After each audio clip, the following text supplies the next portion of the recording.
My name is Zariah Grimes. I'm 25 years old, and this is my real story.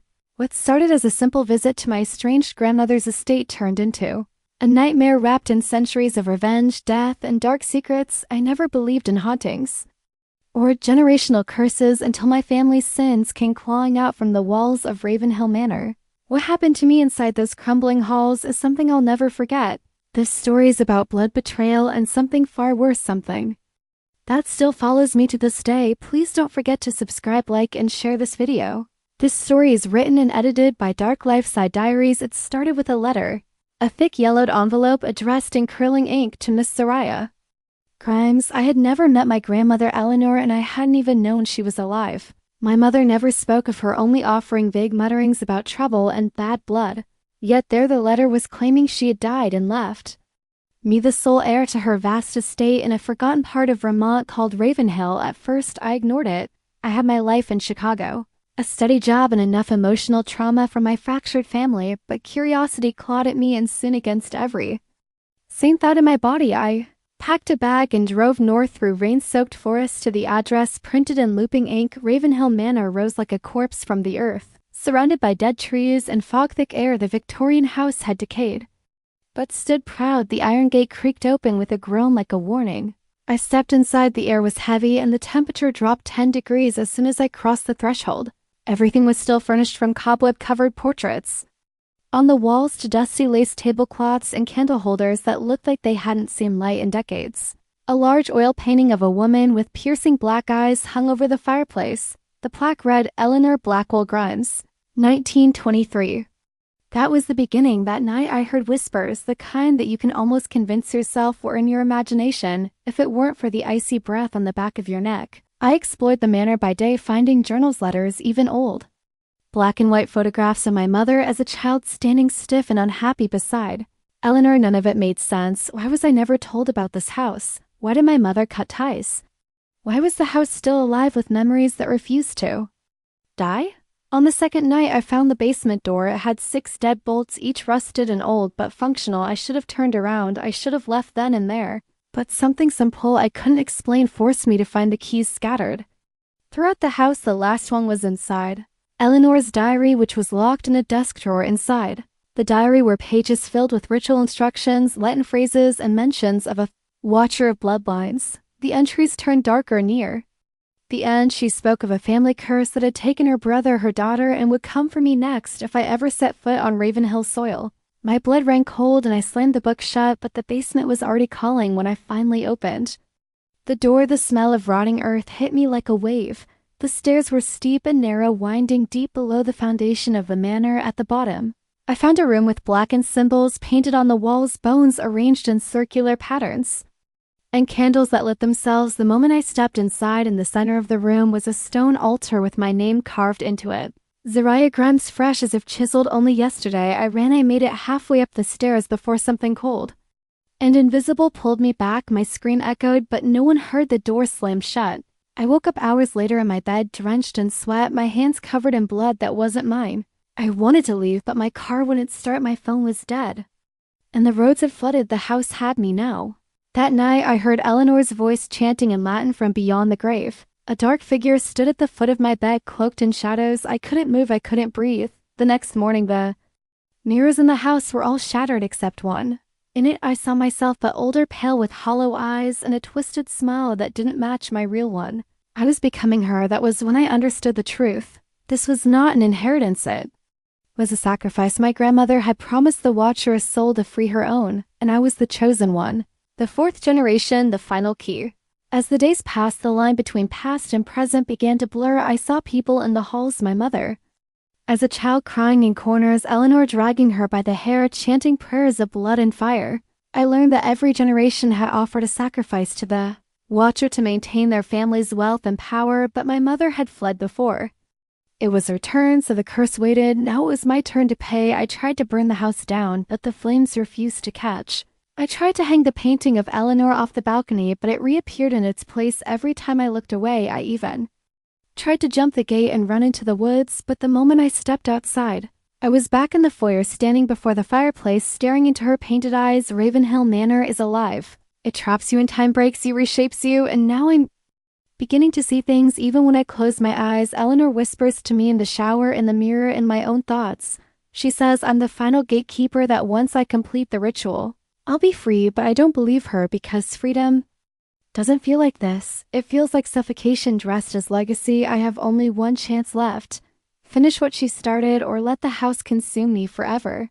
Part 2 will reveal the ritual's true purpose, the blood that must still be spilled, and why no one has ever escaped Ravenhill alive. The next morning I woke up with salt in my mouth and dirt under my fingernails. The night was blank, no memory, no dreams. Just the weight of dread lodged deep in my chest like a buried knife. I staggered to the bathroom only to find blood scrawled on the mirror. Only the bloodline survives. The words weren't there before. I hadn't written them, at least not while awake. I tried to leave Ravenhill again, this time through the backwoods. I figured if the front gate was cursed, maybe the forest would offer me a way out. I walked for what felt like hours. The air grew colder, the trees closer together, the silence unbearable. Eventually, I came across a small cemetery tangled in weeds, old stones marked with the names Blackwell, Grimes, Moore, and Evanhart, all my family. And in the center of the cemetery stood a fresh grave with no date, just my name, Zariah Grimes. I collapsed.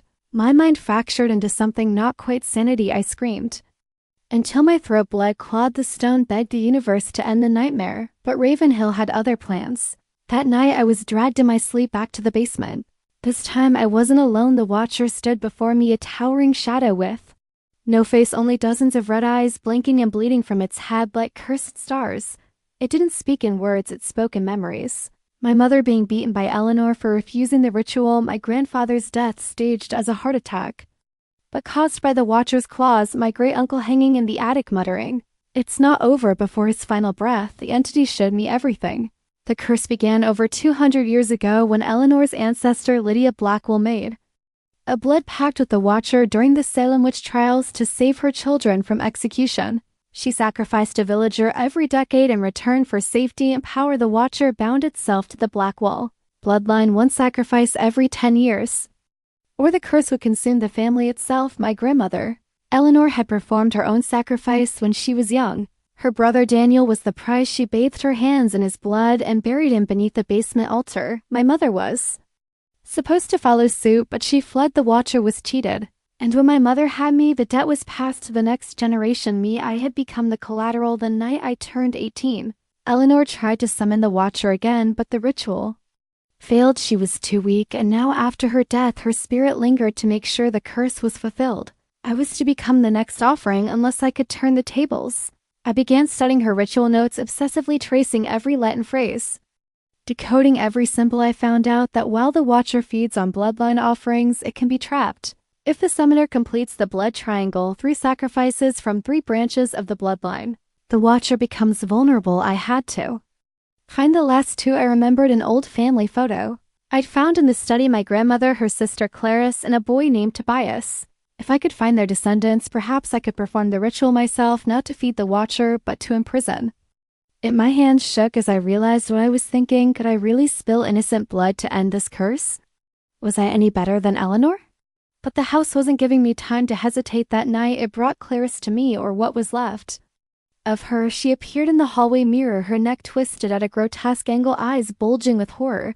She mouthed the words, "Run, you're next." The mirror cracked, splitting her image in 2. I didn't sleep. I started hearing scratching in the walls. No, not scratching, writing, the sound of fingernails carving names into the wood. I tore away the wallpaper and found hundreds of names, those sacrificed, those taken, those who tried to escape. One of them was my mother. I dropped to my knees. She had come back. She had tried to save me once, and the house had taken her. I didn't remember, but it was there in the basement, her bones wrapped in my grandmother's red silk veil tucked beneath the altar with a lock of my hair. She had tried to break the curse. She failed. The Watcher needed closure. It needed a new guardian of the blood pact, and now it was grooming me to take Eleanor's place. I started losing time again. I'd blink and find myself in rooms I didn't remember entering, holding items I didn't remember finding. Once I was holding Eleanor's old rosary. Another time, a dead bird with a symbol carved into its breast. The Watcher was wearing me down, turning me into what it needed. Then came the final warning. The house whispered, "Choose or be chosen." If I didn't complete the ritual, it would. The next morning, a stranger appeared at my doorstep. His name was Elijah Moore, my cousin from Clarissa's side. He had received the same letter I did. He looked lost, confused, just like I'd been. I knew then. He was the second key. The third came. A day later, a woman named Rina, claiming to be Tobias' granddaughter. She had found an old trunk of letters that led her to Ravenhill. The blood triangle was complete. The Watcher wanted me to kill them, sacrifice them, finish the work I locked. Them in the manor, pretending to protect them, but they grew suspicious. The house started tormenting them. 2 screams in the night. Blood on their closed doors that led to nowhere. Rena nearly lost her mind. Elijah begged me to leave with him, but I couldn't. I was no longer just Zariah. I was the heir of a key. The blood vessel through which the curse flowed. I had a choice. Perform the ritual as written, kill Elijah and Rena and be free, or find another way to banish the Watcher forever. But doing so would risk all our lives. The line between salvation and damnation was razor thin, and the house was waiting. The night of the ritual began like any other silence. So thick it hummed in your ears, shadows that moved even when the lights didn't, and the oppressive weight of Ravenhill pressing against my lungs. Like a second monstrous heartbeat, Elijah and Rena had grown tense, watching me like I was the enemy. Maybe. I had lied, concealed, dragged them here under false pretenses. But the truth was too twisted to explain in one breath, that our blood was cursed, that Ravenhill was alive, and that it had chosen us as the final pieces of a centuries-old contract. I spent the day carving a protective circle in the basement floor. With salt iron shavings and rosemary from the overgrown garden. Eleanor's diaries said it had to be sealed before dusk. The house fought me, wind blowing through sealed windows, candles refusing to light rooms, shifting like a dream half remembered. Still, I kept working. I whispered counterspells under my breath, my voice cracking from hours of chanting. Elijah caught me kneeling before the altar, muttering words in Latin. "What are you doing, Zariah?" he asked, voice barely holding together.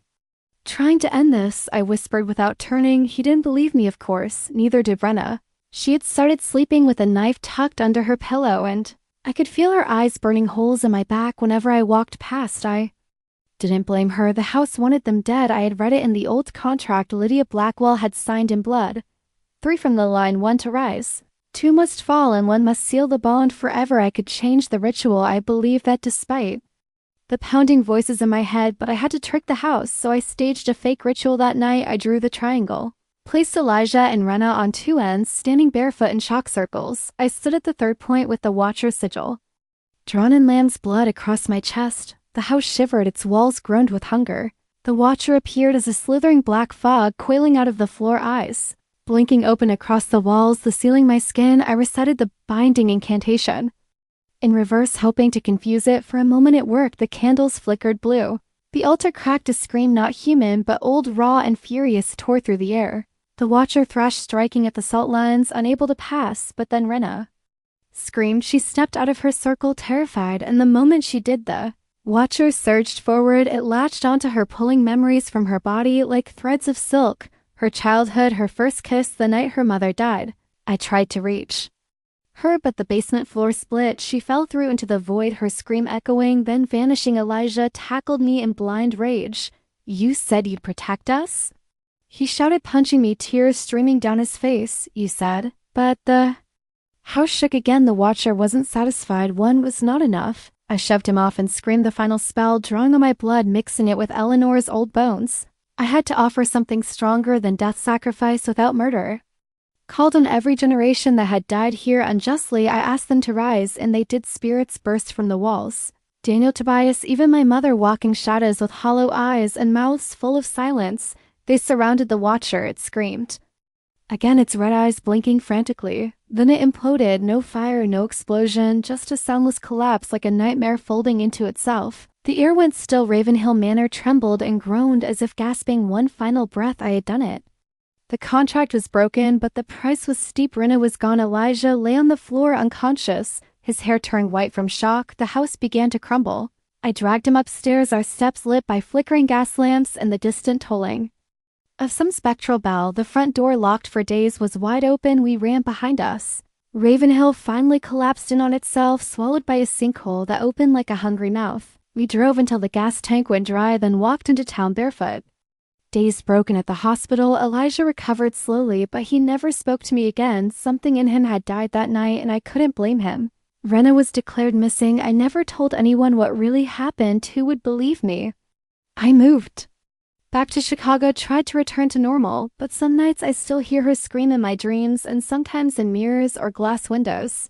I see Eleanor watching me just behind my shoulder smiling because even though I broke the curse, something followed me out, something that whispers my name when I'm alone, that leaves red salt lines across my bedroom door, that draws symbols on my ceiling. In Dust Part 4 will reveal the true ending. What I discovered hidden in my bloodline, what Eleanor planned even after death, and why Ravenhill may rise again.